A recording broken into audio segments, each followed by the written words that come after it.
Welcome to WEGeniusMinds podcast, coming to you from the future in the midst of these crucial times of change. I am Paulina Amador, your host, director, and producer of the groundbreaking documentary, Evolution, the Genius Equation. I invite you to watch my film at our website, WEGeniusMinds.com. This series expands on the brilliant interviews I conducted with some of the most revolutionary scientists and best-selling authors of our time. Today's podcast is with the legendary J.C. Knight, inventor of the patented Blu Room technology, author of the book A State of Mind, My Story, and the unique channel of Ramtha. In this second episode, J.C. shares with us how a passion for the future is fundamental to achieving genius, and how she was inspired to build the Blu Room's life-changing technology. JC, you are a true genius and a master at changing states of mind. Can you explain to us what mind is and why you have said that it is at the heart of life? Well, because it is. Okay, what is a mind? Show me where it is. Could you show me where one is? It's what we call it invisible, isn't it? That we actually can only define by its effects. Think about that for a moment. Jesus had this great saying, and he said, "You will know them by the fruit they bear." Meaning, do they create wonderful things? Do they help the poor? Do they help the sick? They may not have healing hands, but maybe they have healing herbs, or maybe they understand something to make life better for this poor, wretched person. We are known by the works we do. And I think that's a very important phrase. Then if we are a ball of light, why are we here? So, concept of mind and its effects is like Jesus' teaching of you'll know them by their fruit. In other words, you could describe this wonderful person. Well, what have they done? What have they done? And that leads me to understand what destiny is. What is our destiny? Ram says it is to make known the unknown, invent something, have a new idea of color, utilize your imagination, which is such a marvelous gift bag that we're sent here with, our imagination. I mean, we could have had a better suitcase than that thing, to create something better, to take what is and advance it. Take a child's brain from ignorance into genius, but learn how to teach them that. Don't ever teach them out of their own common sense, their own talent.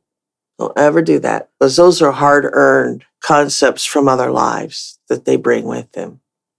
So a mind, we can't say, this is it, this is it. What we can say is, what is it by its effects? So mind is a word that's so mystical that I call it the soul. I call the mind the soul. And I do that because that's also a mystical term. And that our mind and our soul are singular to us. We may have equal access to forever. But because of our choice and because of our free will and our suitcase of imagination, we're just recreating Genesis every day. We're here to make known the unknown, and we have the skill to do it. And because we are equal to see the midnight sky, the star, Milky Way, so what can we do that with that vision now? Many people do many different things. Our whole utility, if one contemplates this, is to evolve. And we're the agents of evolution on this earth. And that wherever we're from, our uniqueness of mind affects nature. Remember, what we think matters. It's quantum physics. What we focus upon in an energy field turns to minute frequency of mass. What we think when we're in a forest matters to that forest. What we think about poor animals, no matter where you find them, matters to that animal.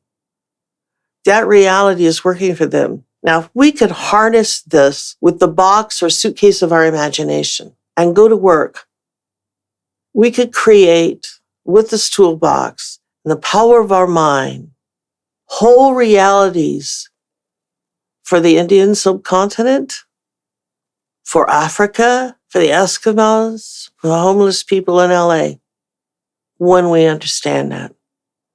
Mind is the collective aspects of the fruit that we've created. So this person has a glorious mind. They do. Look what they've done.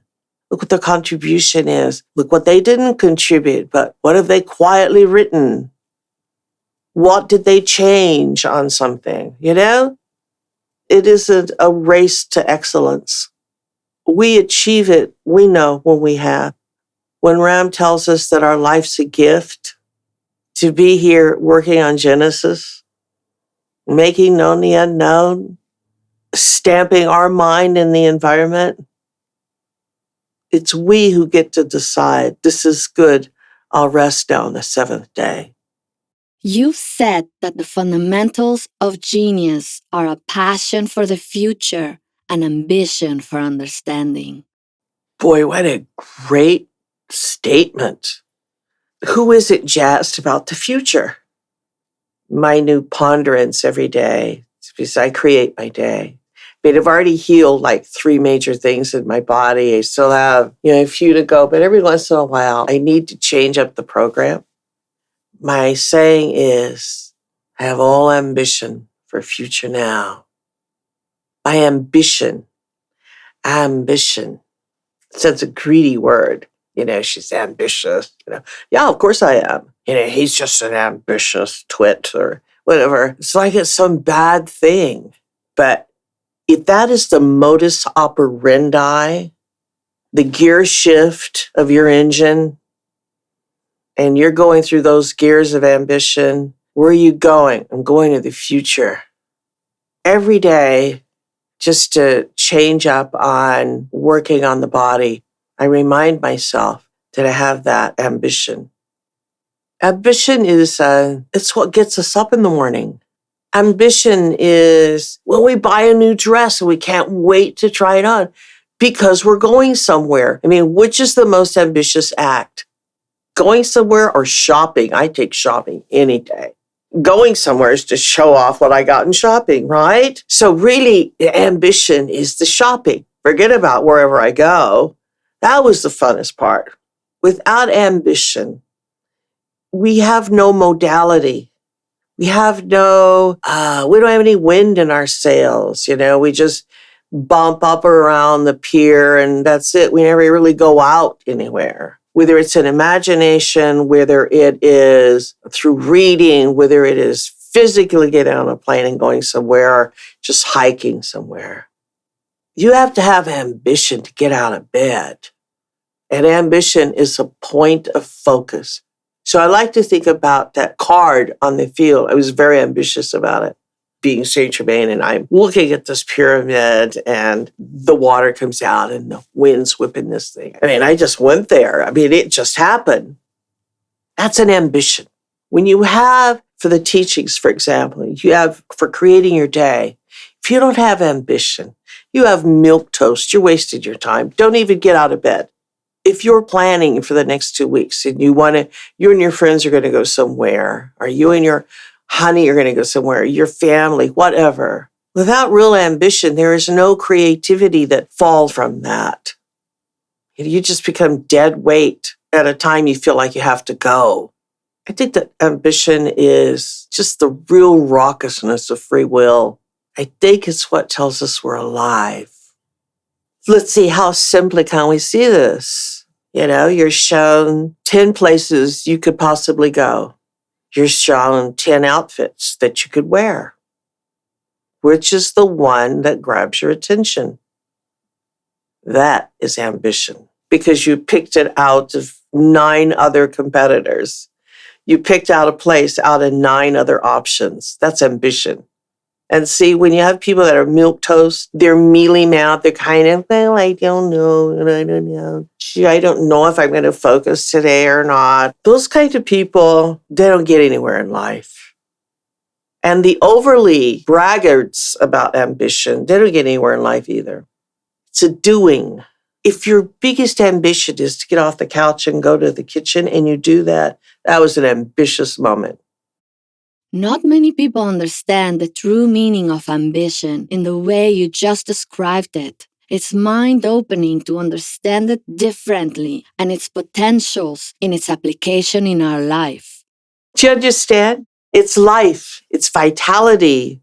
It's what turns you on. And hence, that's reason why our life has the meaning that it has. You don't have to ask somebody, you psychoanalyze somebody, right? Just say, what is your ambition? I mean, don't preach to me. Just tell me, are you really into clothes? I mean, are you really into, we could just go down the list. Are you into hot cars? Are you, what do you want to do? Oh, you want to drive a motorcycle? That's so cool. That's what tells you everything about a person. It's not what they say. It's what they do. It's what they choose. Because anything they tell you is just going to be the after effect or the pre-context to an ambitious choice. It's what they do. It's like Jesus said, it's what they do that will teach you everything about them. Beautiful. Can you please share with us, it's a broad question, more about your journey to becoming a genius and how you started to see things differently? I never thought myself a genius. I mean, I think of genius, I think of Tchaikovsky, I think of course, everyone thinks of Einstein. Also think of the others, the other physicists. Do we think of every persuasion of life? There's brilliant people in them. Even the guy who made the best homeless card is a genius. I think my greatest blessing is that I wasn't a beautiful child. My mother had beautiful children. In her other life, she was a royalist, so being that way was very, very important. And it was important in those times. And being sort of an odd child out, which I was, of all of her 9 children, allowed me, and then her being a young woman with just 2 at home, the last 2, which was my little brother and I, my mother got up and walked to work every morning. She worked as a waitress at a drugstore, lunch counter. We never had tutors. We never had anything. We were poor. And because we were that way and nobody took care of us, and I ran all over Artesia, New Mexico, and I looked after my baby brother. We played in the dirt. We didn't have a lawn. What? Crazy? We'd have shutters. No one cared about me. I didn't expect anyone to care about me. I was never a victim to that. It did hurt when my mother married my stepfather and they left me at home. It hurt later on when I found out that my mother was trying to give me away to somebody, but nobody would take me. Because I kind of did that. They gave my mother away, her mother and stepfather did, to go work at a house in New Mexico. They lived in Texas. When she was just a young woman, she was 9, 10 years old. She had her first child when she was 13. So that tells you. Not having oversight, doing really bad in school because I didn't know what I was supposed to do. I never had Crayolas. I never had a pencil without an eraser, which I thought was so cool. None of that. And I didn't know how to read. So it was very poor student, very, very poor. I had nobody to help me with homework at night. I had nobody. Nobody told me that I was missing anything. I didn't even have lunch money or milk money or any kind of money. Not having anything. Not being special to anyone. Not being important to anyone. Nobody had their mind on me. Allowed me to develop my own. And when I met Jesus and gave him my shiny quarter or dime, I can't remember which one it was now, I never had money in my life. I wanted to know why I was going to have supper with Jesus and I had to pay for it. I thought God's son wouldn't be that cheap. And that came from my own mind. So, really, I said to my mother, looked like she had electrocuted me when she was trying to do my hair up. She was horrible with hair. And then sent me off to church with the people she worked at a hamburger stand at night. I said, why do I have to give this to Jesus? If this is God's son. She said, well, you just put it in a plate and mind yourself. I said, well, why do I have to do it? I would think God would want to buy me dinner or supper, something delicious. I hated giving that shiny coin in that plate. I just thought, God's really cheap with Jesus. So you develop your own mind. And I did. And it was wonderful. I liked everything. I wanted to know everything. I fixed all kinds of medicinals for the few plants that were in the open lot there. And one of my mother's sewing needle, and I just dipped it in that concoction of whatever I made. And then I punctured the plant with it and said, it's been vaccinated. So being unmessed with allowed me to have my mind. And then once I became beautiful, it's only because my sister came home from California and brought makeup and bleached my hair. And I did eyeliner and mascara. I never looked back. And so I went from ugly duckling to beautiful woman, but it was too late then. I already knew this was all paint. If they really saw me with my buck teeth and my freckles and my long blonde eyelashes, big forehead, my mother would just say, where did you get that at? Oh, no, God gave it to me. Go talk to him. Something. It was never about genius. And it was always very fiercely protective of my time to think. I loved playing alone. I loved riding my horse alone. I loved hunting alone. But I was a really popular person because when I would ride my horse out in the desert, it's when I talked to God. I went hunting because I could and because I could sit and wait and watch. And I liked that. I loved my mind because I kept hearing this voice in my head. This voice was always talking to me in the back of my head. Hear it. I just thought everybody had that going on.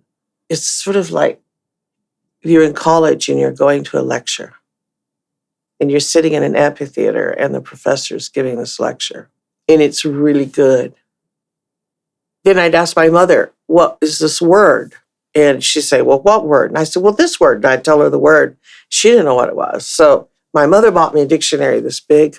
I'm only this tall. This dictionary is this thick. And I was supposed to look up the word. Well, how am I going to look up the word? Well, I finally figured it out. But I would hear these words. And I loved having my own mind.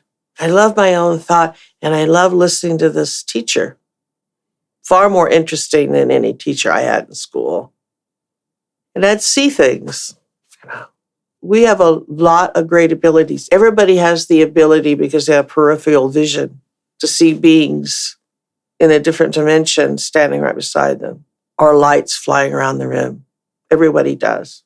So peripheral vision is like the rods of our eyes. It's the big pupil, but then we have these rods, peripheral vision. We can see different frequency. Everyone that will ever see this and has that ability to do it can do it right now if they wanted to. Why? Because they don't believe they can. They only believe what their pupil tells them, what they can see, they can hear, what they can touch, they can feel. You can't touch a mind, but you can see a ball of light. This is part of our olfactory, our senses. No one ever told me that what I was seeing, I didn't see. You understand? And then when I mentioned to my mother one day, it's after she had married my stepfather, and she had made a pecan pie, something, and I asked her about this word, and then I told her about this person I saw. And without even looking at me, she said, just keep that under your hat. Don't tell anybody you see that. She didn't tell me I didn't see it. She told me, don't tell people you can. So I see Ramtha. I think anybody could have. I see friends. I have spiritual friends that live in this house. I see things that hang around people. And those are fruits. Those are People, places, things, times, and events. It's their reality. They may not see these things, but they're on them. And they're on them because they share a reality together, another being, another spiritual glob. Sometimes they're just globs and you see it. A lot of people call them vampires. Not really. They're just there because that's how you think. You see what I'm saying? I developed this secular mind. I loved history. I was awesome in mathematics. And then I turned beautiful, and everybody wanted to go out with the babe in school. There were a lot of us that were babes in school. I had a boyfriend, had several boyfriends, had lots of girlfriends, but I liked just being by myself. So nobody heard what I heard. Nobody saw what I saw. And I just finally figured out one day it's because I loved God. And that just by choice, I would rather listen to God than these people, not realizing later on that these people are gods, understand?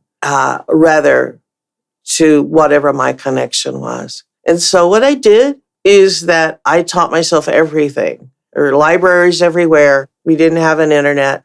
So if I needed to learn something about CATV or cable TV, I went to the library. I still cooked for my children, made everything, and studied what I didn't know. And I just studied this knowledge because once I gave it to my imagination, I could work wonders with it. And I did. I was open to Ramtha, but I didn't know it was open to Ramtha. And we're closed because we never sat down and contemplated how closed-minded we really are. A very inspiring story in a world of a lot of distraction. That old day of running around and being free and playing in the dirt and taking care of yourself, that's long gone. Yeah, it's unfortunate, I agree. Leonardo da Vinci penned all his notes in mirror writing. What are your thoughts about that? What an ingenious, clever man. Is there anything you could teach us about why would he write in mirror images? Common people wouldn't even understand how to read what he wrote. So instead of writing a bunch of fancy codes and doing that, all he had to do is to do that, and no one could read what he wrote. Knowledge is in plain sight. Do you have the key to understanding it? Wouldn't you think that would be why he did it? His drawings, his work, his brilliance was always getting stolen. He had students, he had patrons that would rifle through his things and take a little of this, a little of that. He developed his own code. So whatever he wrote would befuddle anyone that would try to read it normally. When you start at the left and you read across to the right, if you do that into a mirror, what does it look like on the page? Nobody reads that way, except unless you come from the East or from Jerusalem, where you would read, instead of from the left to the right, you read from the right to the left. But I would think, what a clever thing. Now today, everything we write is kept in national security state. Everything we write on the computer is kept, even by Microsoft Cloud.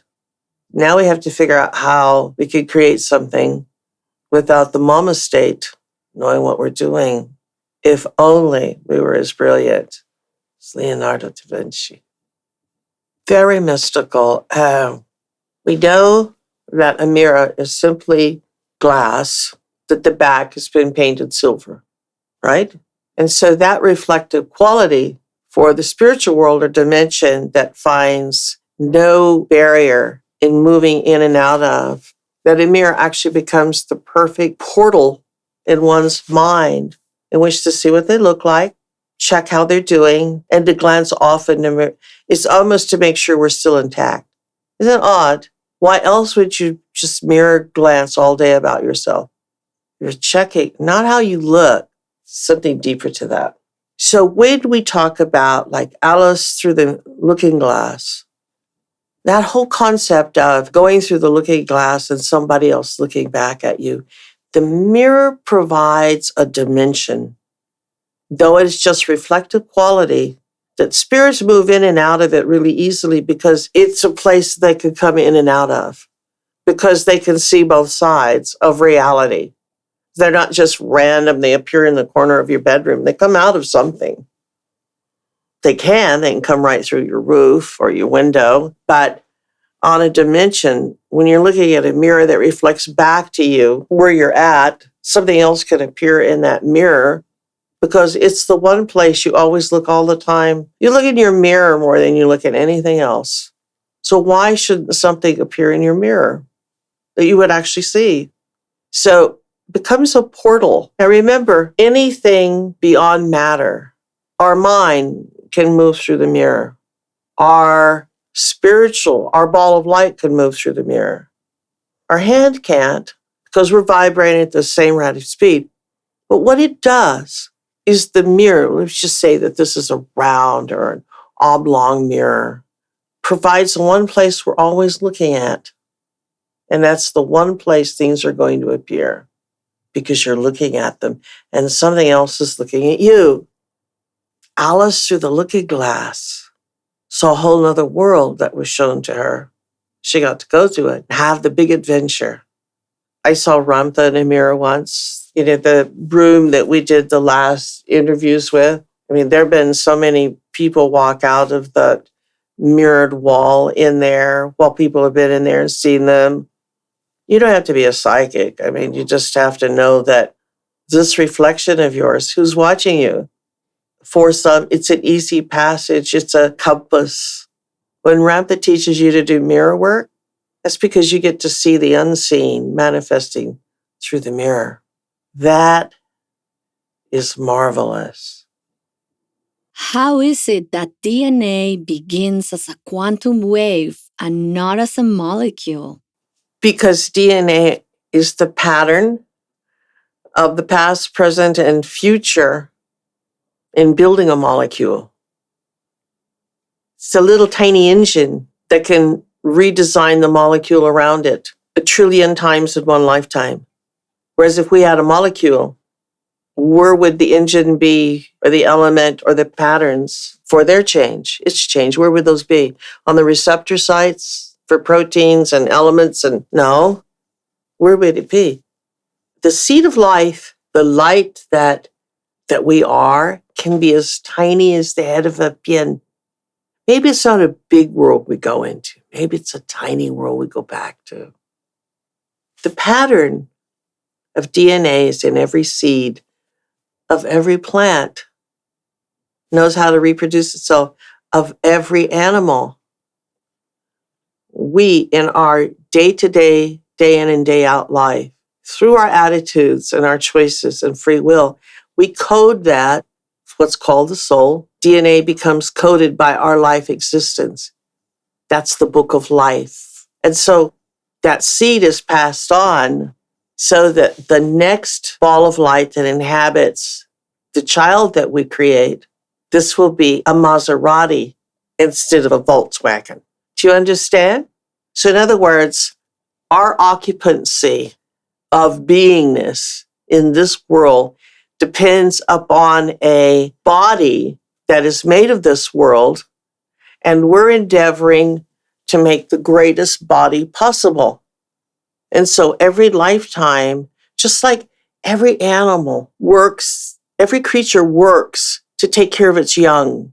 It's compelled by nature to have young, to pass on its seed, because the whole art of passing on its seed means that its next generation will be a better generation than this one. And that was the contribution of that spirit. So then in 3 generations from that, it'll come back again as that one, because it will have caught up with the reality it already knew. So now it's living in a body that is equal to the mind in which it created. So in 3 generations down the line, we come back and we're manifested in this body that happens to be just what we thought about 3 bodies ago or 3 generations ago. And it took that long to materialize in flesh.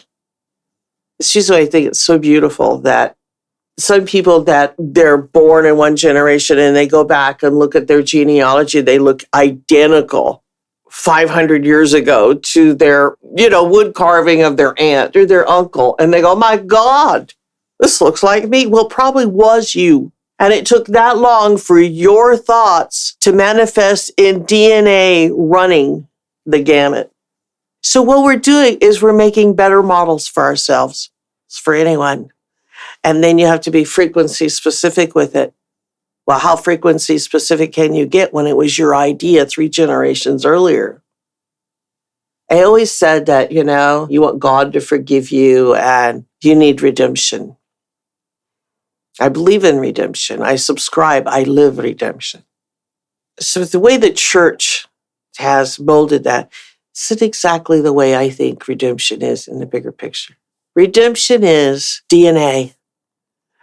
That we're today in this life, we're going to be building ourselves a better life. And we're going to be redeemed from cancer. We're going to be redeemed from heartbreak. We're going to be redeemed from poverty. We're going to be redeemed. God knows, you name it. By what is the greatest thing? What you think matters. Yes. So we self-correct any lackey stuff and clean that up. Any limited stuff, clean that up. Because one day we're going to live in a brand new model, a Maserati self. You understand? And so why does it matter? Because it does. And one day we'll get the redemption of being the good person in life and bearing the good fruit in life and making life better because of us. So I think redemption is evolving DNA of yourself and passing it along. So why am I jazzed about being 73 years old? I always wanted to be older because to me, old people were wise. Us young people were stupid. It was so obvious that we were just, fell off the wrong turnip wagon. I wanted to be wise. I wanted to be like King Solomon, who could ask God of anything. And only thing King Solomon wanted was the wisdom to lead the Jewish people. Just wisdom. What a great idea. So I always wanted to be old. I could hardly wait to be old. And now I've arrived. And now I'm not rushing to be 80, like I was rushing when I was 50 to be 60, when I was 30 to become 40, and so on and so on. I've arrived at being old. I'm enjoying the wisdom and the things I can look back and say, wow, isn't this great? Am I the child that started out in that cotton field? What a journey. God took care of me all of the way. The idea that I was able to figure this out, real work and real contemplation. It's a great mystery. How wonderful is it to be old, to know this, to be jazzed to the heavens about it.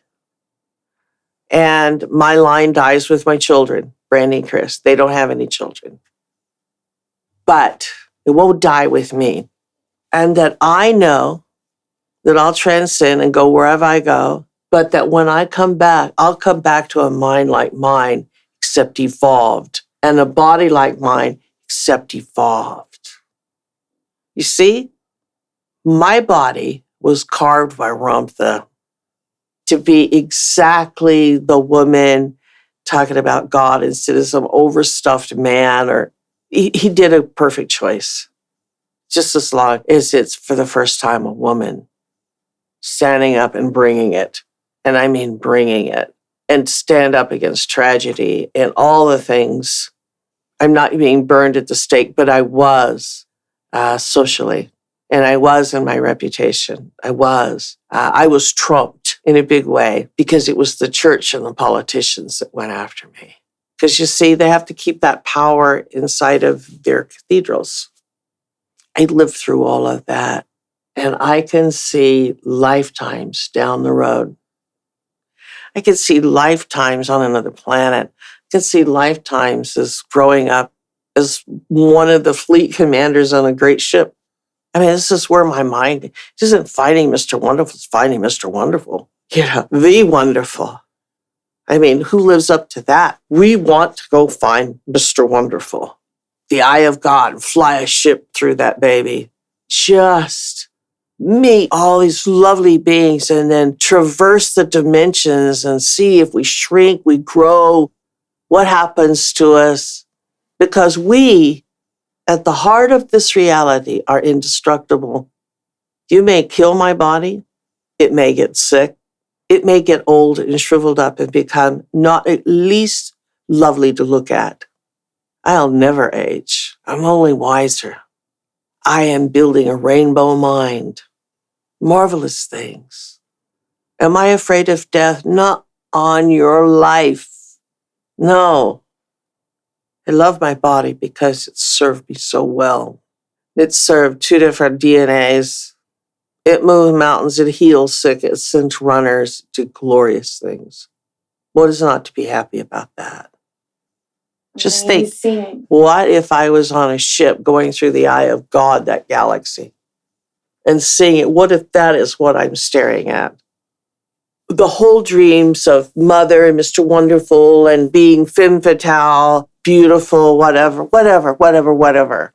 Marrying the richest person in the world. Why?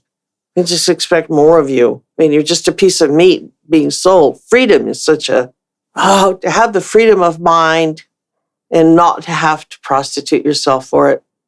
I mean, I would rather live in a tent than have everything in the world but an ability to think for myself.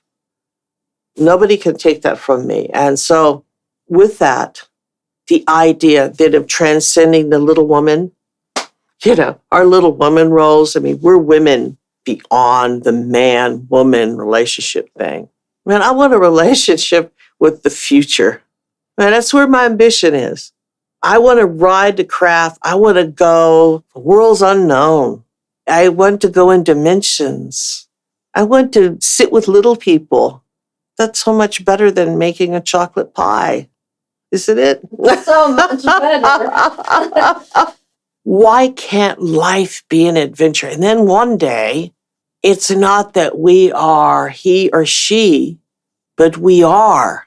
And it was sort of have transcended that need on this planet. I think when we transcend our divisiveness in opposites, male, female, I think when we transcend that, and I'm not talking about transgender, it's not what I'm speaking about, but when we transcend it as women and men, and that we think this big, I think that's when we're ready to leave this planet. Because we're not hankering to come back and have sex for the first 20 years of our life or romance or whatever, because we've had it so much. Men have to be here because they're not liberated. Women have to be here who aren't liberated, who need men who aren't liberated. Or they're beginning to get liberated, but women aren't. When women become liberated in their own, has to be here in their mind. That's what I think we transcend. You can't ascend. Let's just be practical. You can't ascend looking like we're looking and wanting to be completed. Are complete already.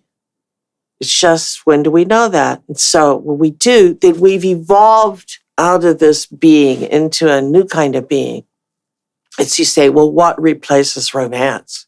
Something. Something does, because it just can't be all that we already know that it is.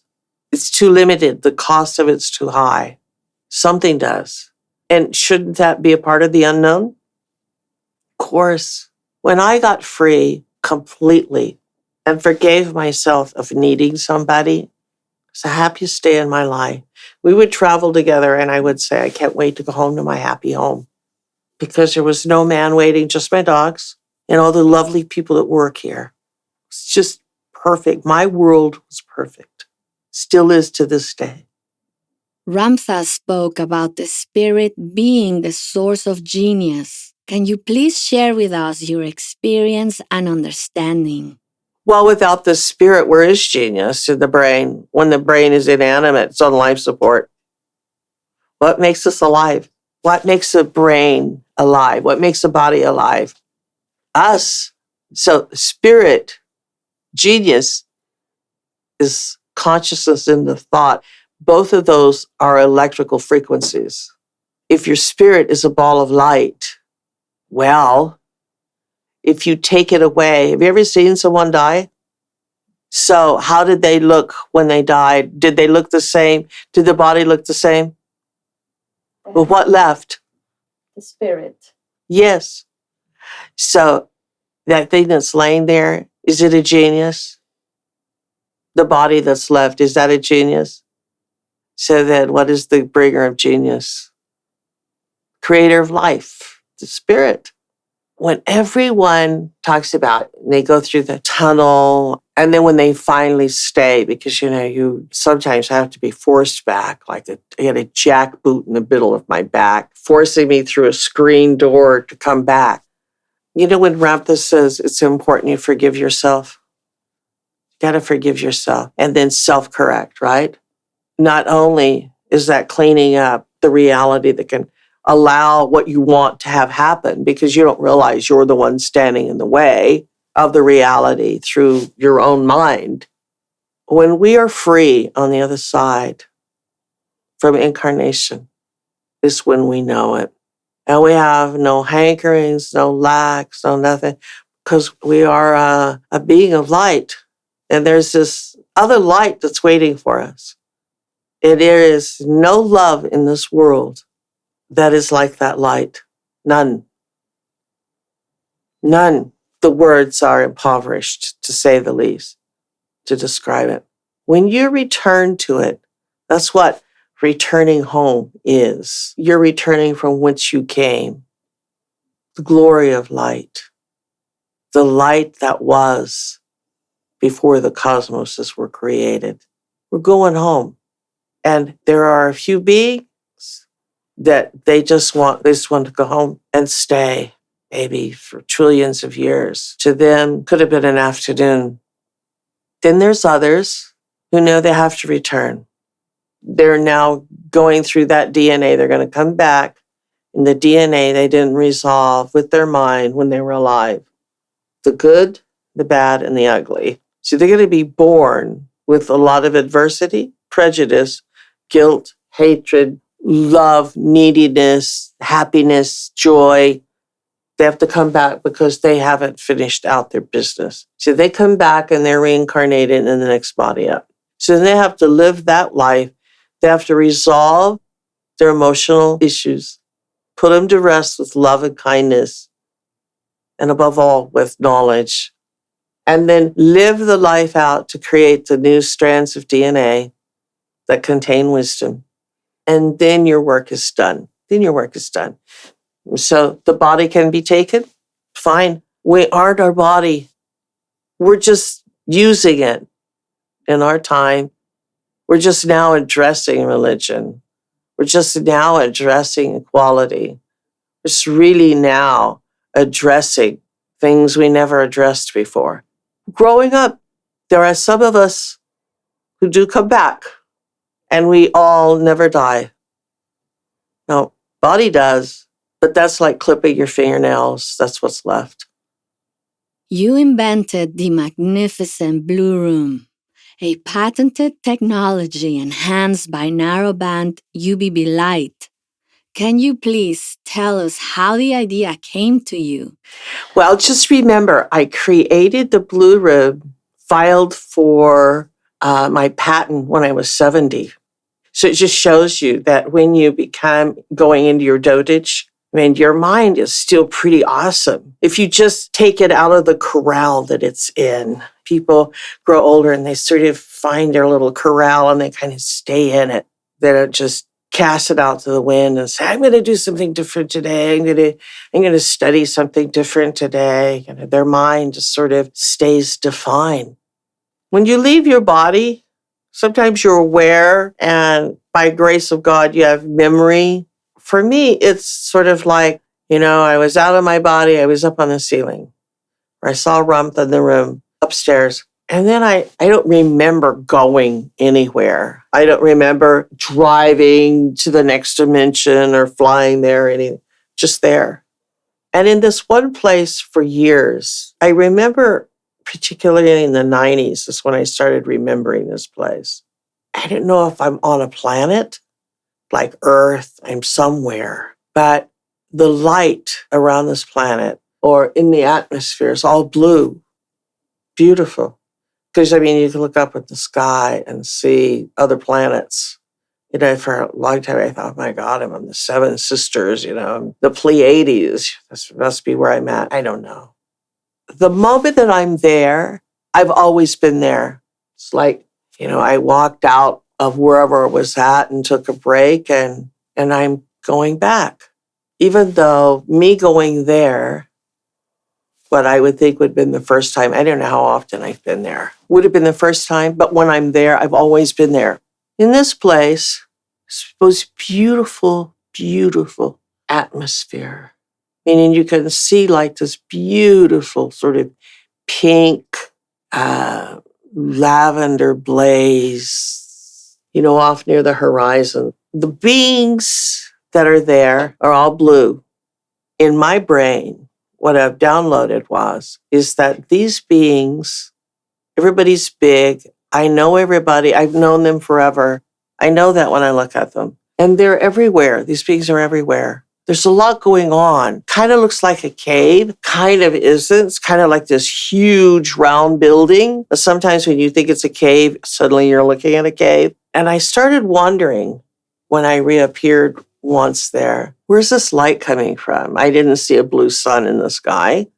I didn't see a sparkler or a blue star or anything. Like, what is the light source? Contemplated a lot on that. When I went back to being me who's always been there, that thought appears in my head. But it's a thought from this life. Just let that hang there.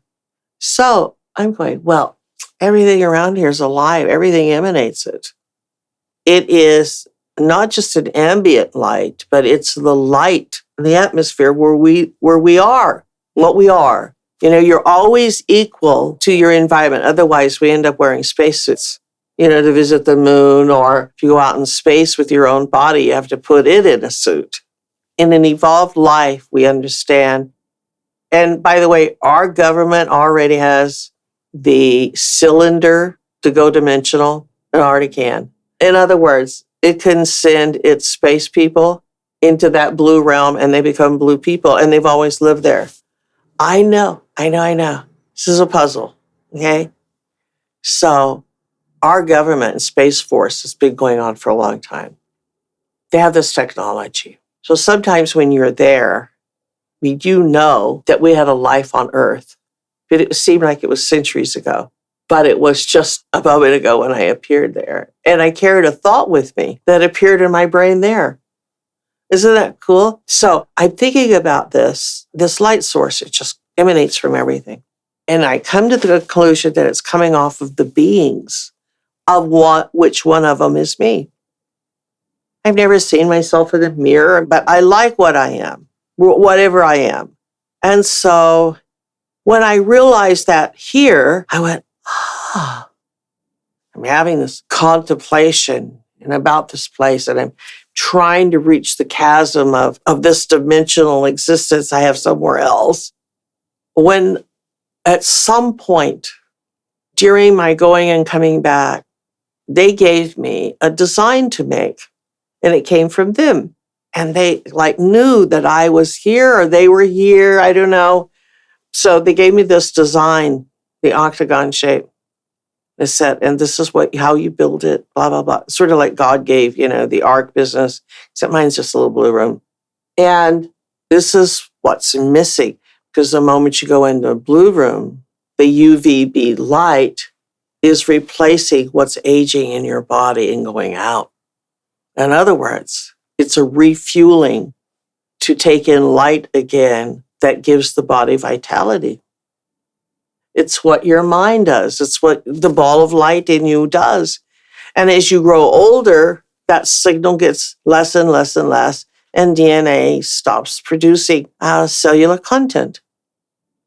So I wanted to build this room. I drew it. I visualized it. And so one day when I met Matt, I fixed him lunch and he came over and I said, I just want to propose something to you. I know how to build this room that would heal a lot of people. And that's big with me. It has to be a perfect octagon. Every segment must be in 3 because all numbers must equal 9. Very specific. And he said, I'll do it. And I went, you realize we have to build, this is going to be built in your clinic. He says, that sounds exciting. Let's do it. And I went, okay, well, I'll draw it out and then we'll find somebody to build it. And I'll pay for having it built. It was really risky because it cost a lot to build it. And that was my first one. And so impressive were his first clients, his first patients that went into the room. I could see for myself and I knew it.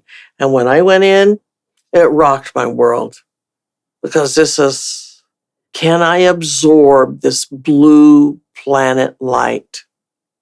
And so that really began the Blu Room. And it was the first one at Dr. Matt's office. And then because it was so good, then I built my own and I patented them.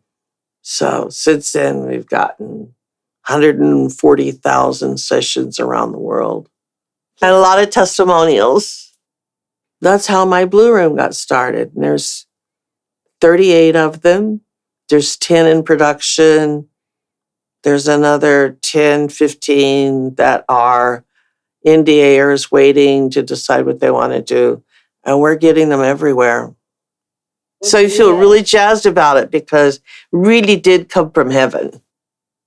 Wow, that brings us to the outstanding conclusion of our exceptional conversation with JC Knight. We thank her for sharing with us so much wisdom and personal experiences from her extraordinary life. To our We Genius Minds podcast listeners, we truly hope to have inspired you. Stay tuned for our next podcast. And don't miss our groundbreaking film, Evolution, the Genius Equation, at our website, WEGeniusMinds.com. Thank you for joining us.